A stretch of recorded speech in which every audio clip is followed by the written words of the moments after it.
The next topic I'd like to talk to you about is an onlay versus a crown. Typically, we do these restorations when a tooth has been broken down so badly that it cannot accept the filling anymore.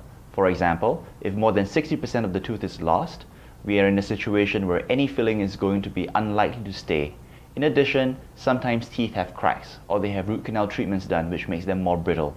This requires some form of a protection to ensure that the tooth doesn't split. Protection traditionally has always come in the form of a crown. When a crown is made, the tooth is trimmed down into a cone, and a crown is fabricated in a lab made of gold or porcelain or some kind of a fusion of the two, and the crown is cemented over the tooth. Nowadays, because of advances in dental materials, we are able to bond to the tooth instead of having to require a mechanical lock.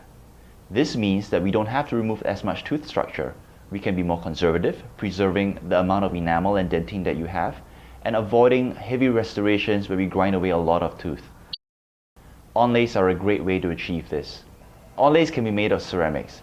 These mimic the color and shape of your tooth, so that we avoid unaesthetic metal restorations. The greatest advantage of doing an onlay versus a crown is that we get to preserve as much of your tooth as we can while still providing it the protection that it needs.